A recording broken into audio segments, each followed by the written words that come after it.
Alright, so yesterday was DC's Fandome thingy-majigger. It was pretty much like DC's, their San Diego Comic-Con, like, their huge launch thing.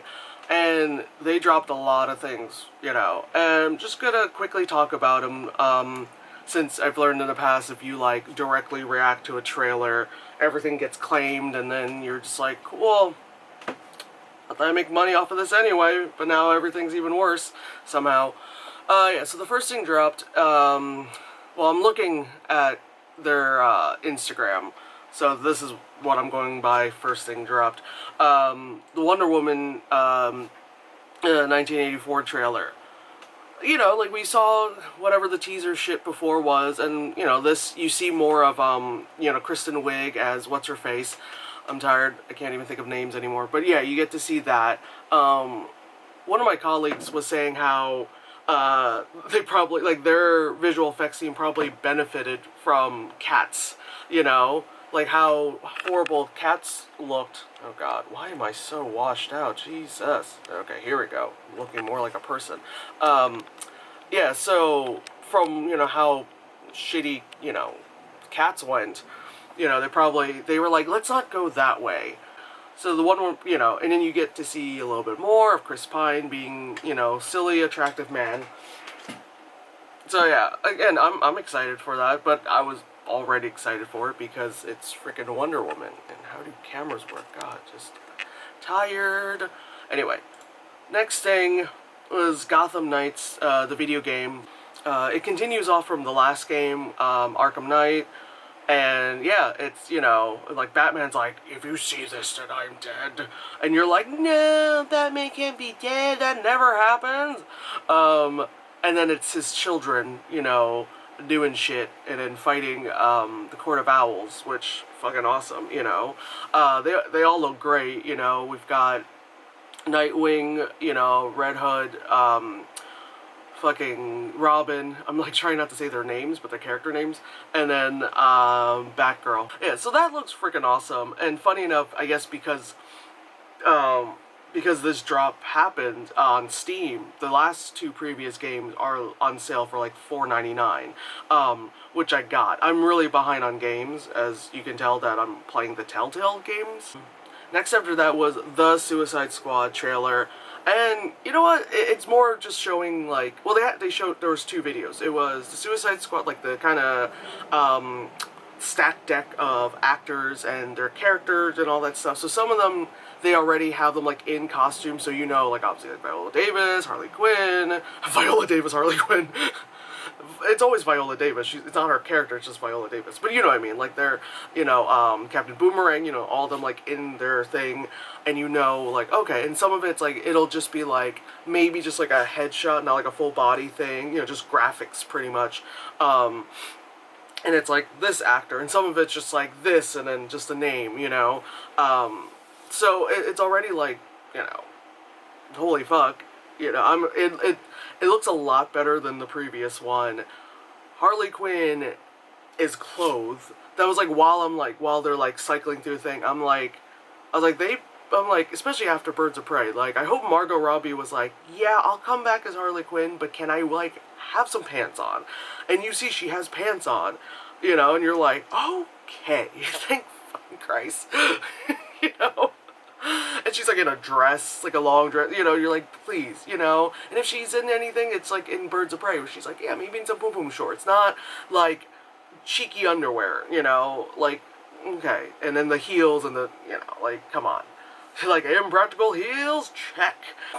But yeah, after that, they also had like a kind of like behind the scenes kind of thing where you see more of like the actors and all that shit, and that's fucking awesome. And after that was the trailer for the Snyder Cut. Okay, just get it. One, it looks like a movie. It looks a little bit more complete. It looks like, like it showed some of the shit from like the third act where it was just like red. And this time it's more like greeny, blah blah blah, but it looks more rendered. It seems like there's more depth of field, in the background. You know, it didn't feel like that green screen ended here. It's like, okay, I'll tell you one, you know.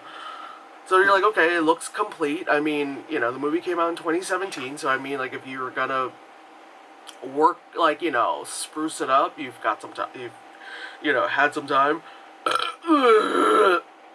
um, there was a lot of, like, like, you could, you know, obviously the stuff in the trailer, it's a lot of stuff, like, little bit of stuff that we've seen from the movie previously, but, like, little extra stuff, like, the Flash saving a woman from, like, a car wreck, and things and stuff. You're like, okay, cool, you know, this looks better, you know, but in all honesty, that's not really saying much, because Justice League wasn't good to begin with, so you're just like, oh, you know, as someone who was like a professional turd polisher for like 10 years, I'm like, it's just, you know, what else, you know, you're just the best you can do, you know, like, how much am I gonna make that piece of shit look good? You know, they gave Superman the different suit, you know, like, I think we even talked, like Paul and I talked about that. We were like, well, why didn't they give him that suit to begin with, you know, like, the use of Leonard Cohen's Hallelujah it felt, you know, pretty pretentious, you know, and I think they were trying to go for the Hallelujah, the Justice League is here, but it felt more of like, hallelujah, Zack Snyder's here to save us. And it's like, I know I have a fucking Watchmen poster back there for anyone who keeps messaging me about that. Whenever I say anything about Zack Snyder, they're like, you have Watchmen. I like the comic. The movie was not bad, and then the ending happened. Like, also, it's like, it's freaking, you know, Jeffrey Dean Morgan is one of the posters too. Like, man's hot. Shit. Anyway, I got all the...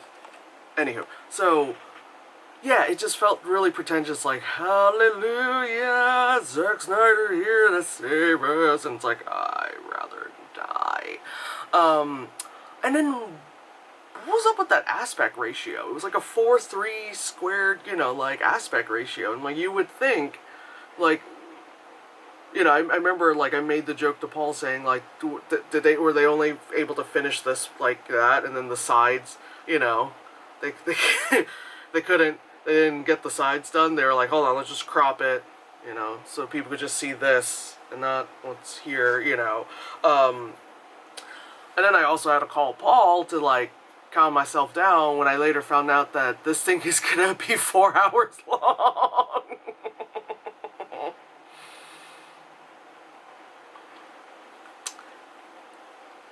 And I was like, oh my god, 4 hours. And, like, me and my, like, fellow colleagues were like, Jesus Christ, man, 5... No one asked for this. You know they're just trying to, like, one-up the Marvel thing of, like, well, Endgame was fucking 3 hours long, let's make ours 4 hours. And it's like, that doesn't do shit. Because I remember, and it's also initially when they released the runtime for this movie, fanboys were like, just attacking people online, and were like, I can't believe the movie's so, you know, they didn't even say if it was too short or too long, because it was, what, it clocked in at like 2 hours, and they were mad. And I remember being like, is that too long, too short? Like, I don't even fucking know.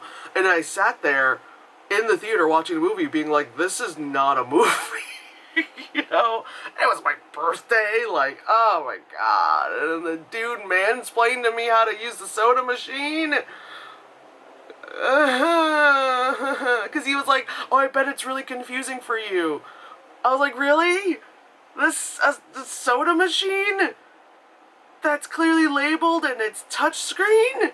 It's confusing for me, bro! Anyway, later killed him. Oh my fucking Christ. And then I read up on it more, and it's, oh my god, this is like I use this as an example with my friends, like with, the Hateful Eight extended edition on Netflix, where I was like, one, why is it extended? It does not need to be that long. And then finally, like, was it like a week or so ago, I actually clicked on it to see, like, the runtime, and I realized it's like separated segments. of Hateful Eight. Like, this is the cabin scene that was already too fucking long, and then this is the, you know, and I was like, oh, okay, I get it, but no. And then I read, and it's gonna be like that. Justice League is gonna be like Hateful Eight, where it's 4 hours long because it's separate segments. And I'm just like, oh my god. Like, on the upside, the bright side, is that it's separate segments, so you can just be like, let me watch this, and then this, you know. Also, it's at-home streaming. Because, I don't know, man, if I had to sit, oh, as my hair's falling off from the stress of this, if I had to sit in the theater for 4 hours for something Snyder related, I don't know, man. I don't know if I can do it. I don't know if I can do it. Like, especially now, being like, you know, like, oh, movie theaters are opening back up, and you're like, you know, like, this in the movie theater, like, cool, I'm here for 4 hours, I'd rather catch the Rona, you know? Like, I'd rather just die. Yeah. Anyway, after that, it was the Black Adam. It wasn't really a trailer, but it was just, like, the concept art, you know, motion comic, trailer, which I've already seen a lot of that stuff, because I follow Boss Logic and all that shit. So, you know, it was like, okay, we all knew. And then after that, thing we've all been waiting for, the Batman trailer, and I enjoyed it. You know, it's dark and gritty but visible. You know what I'm saying? Like, you can see shit. Like, oh my god. You know. Also, I realized that the cinematographer who, you know, shot this movie did Rogue One, and I was like, oh, okay, we're fine. We're fine. Because I was worried. I was like, wait. Maybe it's just the trailer shots they did well. And then I was like, oh, you did Rogue One, you're fine. You know, it's great to see that when Batman takes off his, you know, cowl and stuff, you know, you see the smear, you know, black mush he has on, instead of like how it's like, well, with Christian Bale's, his was like, his back is to the camera, he takes it off, and then you just don't, you know, see, you know, that, you know, or like, yeah, they never show Batman with it. It's always just like, he's putting it on. Like, even with the Joel Schumacher one, it's like, they already have the mush on there, and they're like, aha! You know? But this looks great. Like, I don't know what else to say. Just, like, when they show the shot of Pattinson in the suit, I was like, oh my god! Like, so excited. You know? And then, when he's just like, fucking up the guy, I was like, yes, Batman, oh my god, yes, kill him, you know, just way too damn excited. And then they used this, like, Nirvana song, which initially I didn't even realize it was Nirvana, because they put so much, like, effects to it, like the reverb, and they remix it and all that stuff, and it had, like, a semi-Radiohead vibe, you know, from, like Kid A, Amnesiac, kind of, you know, when they were starting to, like, experiment a little bit more kind of vibe. And I was like, what is this? Because like, partially, I couldn't even tell it was Kurt Cobain, you know? Because you just hear, like, like, just that droning sound. And I was like, what is that? I'm like, God, you're really hammering it home that it's a Batman movie, so you really want that, you know, like, I'm sad and upset song, you know, going on and shit. God, someone on Tumblr, like, re-edited the trailer and put My Chemical Romance on it, and I was like, oh, what's this? Because it's, like, people, like, laughing, and I click on it, and then as the moment I heard the music, I was like, nope, not playing with that shit. Don't give a fuck about My Chemical Romance. But anyway, yeah, so that was, the DC drop stuff. I think there was also, like, something like a game, something with Harley Quinn. I don't know. I saw people with GIFs on it. I don't know. I wasn't really paying attention to that. I'm like, okay. Anywho, but yeah. So that was the DC Fandome, like, trailer drops and all that stuff. Look, you know, shit, I'm excited for this shit. You know, whatever things are coming out on stream, or things are, you know, coming out in theaters whenever I feel safe enough to go to theater. I mean, I'll probably risk it for Tenet, because it's Nolan, so, alright, you know,